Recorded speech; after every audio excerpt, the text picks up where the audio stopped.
എല്ലാവർക്കും നമസ്കാരം. ഗുഡ്വിൽ പാചകത്തിൻ്റെ പുതിയൊരു എപ്പിസോഡിലേക്ക് എല്ലാവർക്കും സ്വാഗതം. നമ്മളിന്ന് പാകം ചെയ്യാൻ പോകുന്നത് ചിക്കൻ കാന്താരിയാണ്. എളുപ്പത്തിൽ രുചികരമായി കുറഞ്ഞ ചേരുവകൾ കൊണ്ട് നമുക്ക് എങ്ങനെ ചിക്കൻ കാന്താരി വീടുകളിൽ തയ്യാറാക്കാമെന്ന് നോക്കാം. വാ.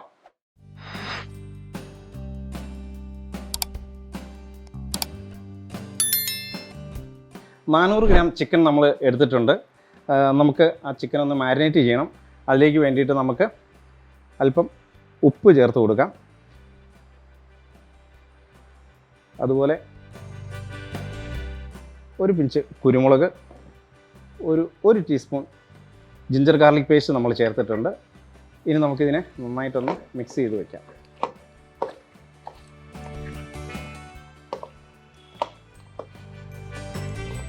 നമ്മുടെ ഈ ചേരുവകൾ നമുക്ക് ഒരു 15 മിനിറ്റ് നമുക്കൊന്ന് കവർ ചെയ്ത് വയ്ക്കാം. നമുക്ക് ഒരു അല്പം ലൈം ജ്യൂസും കൂടെ ചേർത്ത് കൊടുക്കാം.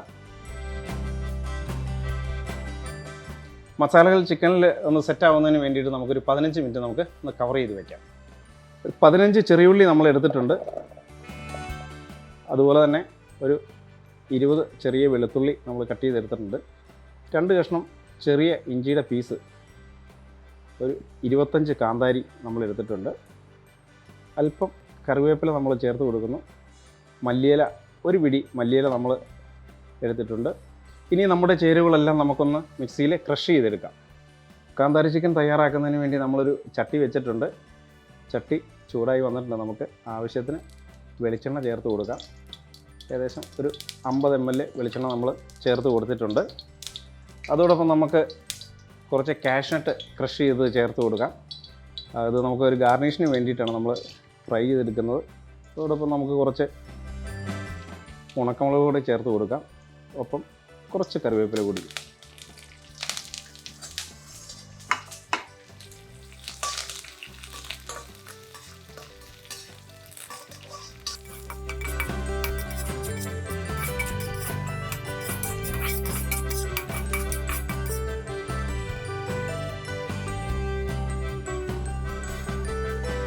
കാന്താരി ചിക്കൻ തയ്യാറാക്കുന്നതിന് വേണ്ടിയിട്ട് നമ്മൾ ഒരു സവോള എടുത്തിട്ടുണ്ട്. അത് നമുക്ക് നന്നായിട്ടൊന്ന് വഴറ്റിയെടുക്കാം.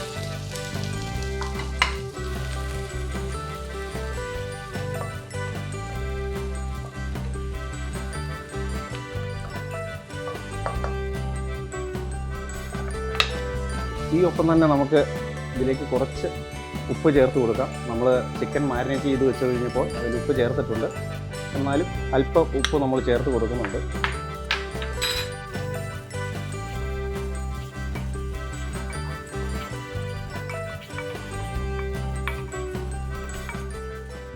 ഇനി നമുക്ക് മുന്നേ നമ്മൾ ക്രഷ് ചെയ്ത് വെച്ചിരുന്ന നമ്മുടെ ചേരുവകൾ ചേർത്ത് കൊടുക്കാം.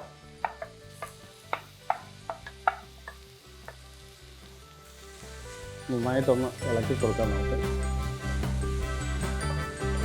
നമ്മുടെ ഈ ചേരുവകളുടെ പച്ചപ്പൊക്കെ ഒന്ന് മാറി വരുന്നത് വരെ നമുക്കൊന്ന് നന്നായിട്ട് ഇളക്കി കൊടുക്കാം. ചിക്കൻ കാന്താരിക്ക് കാന്താരി മുളക് എടുക്കുമ്പോൾ നിങ്ങളുടെ എരിവിന് ആവശ്യാനുസരണം നിങ്ങൾ എടുത്താൽ മതി. ചിക്കൻ കാന്താരിയുടെ മസാല ഏകദേശം ഫ്രൈ ആയി വന്നിട്ടുണ്ട്. അതിൻ്റെ പച്ചപ്പ് മണമൊക്കെ ഒന്ന് മാറി കിട്ടി. ഇനി നമുക്ക് നമ്മൾ മുൻപേ മാരിനേറ്റ് ചെയ്ത് വെച്ചാൽ നമ്മുടെ ചിക്കൻ ചേർത്ത് കൊടുക്കാം.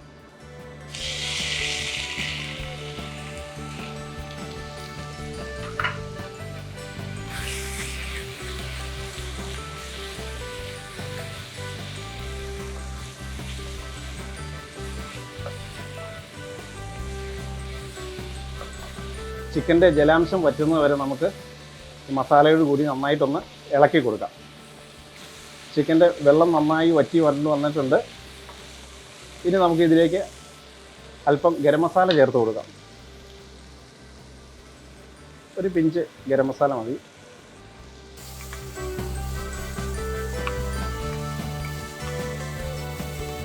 നമ്മൾ ക്രഷ് ചെയ്തെടുത്ത ചേരുവകളുടെ വെള്ളം നമ്മളിവിടെ എടുത്ത് വെച്ചിട്ടുണ്ട്. അതുകൂടി നമുക്ക് ചേർത്ത് കൊടുത്ത് നമ്മുടെ ചിക്കൻ നന്നായി ഒന്ന് വേവിച്ചെടുക്കാം. മസാലയുടെ വെള്ളമെല്ലാം നമ്മൾ ചേർത്ത് കൊടുത്തു. ചിക്കൻ നന്നായിട്ടൊന്ന് തിളച്ച് തുടങ്ങിയിട്ടുണ്ട്. ഇനി നമുക്കൊരു 5 മിനിറ്റ് മൂടി വെച്ചൊന്ന് വേവിക്കാം. ഏകദേശം 5 മിനിറ്റ് കഴിഞ്ഞിട്ടുണ്ട്. നമുക്ക് ചിക്കൻ എന്തായി എന്ന് നമുക്ക് നോക്കാം. ചിക്കൻ്റെ വെള്ളം നന്നായി വറ്റി വന്നിട്ടുണ്ട്. ഏകദേശം ഒരു 5 മിനിറ്റ് കൂടി വേവേണ്ടതുണ്ട്. അല്പം വെള്ളം കൂടി ചേർത്ത് കൊടുക്കാം.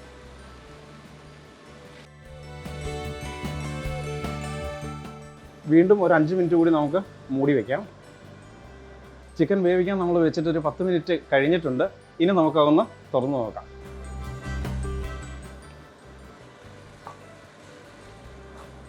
കാന്താരി ചിക്കൻ നല്ല ജ്യൂസി ആയി വന്നിട്ടുണ്ട്. നമ്മൾ ഒരുപാട് എരിവുകളൊന്നും ചേർത്തിട്ടില്ല. പാകത്തിനാണ് എല്ലാ ചേരുവകളും നമ്മൾ ചേർത്തിരിക്കുന്നത്. ചിക്കൻ നല്ല സോഫ്റ്റ് ആയിട്ടുണ്ട്. കാന്താരി ചിക്കൻ റെഡി ആയിട്ടുണ്ട്. ഇനി നമുക്കിത് സെർവിങ് ഡിഷിലേക്ക് മാറ്റാം.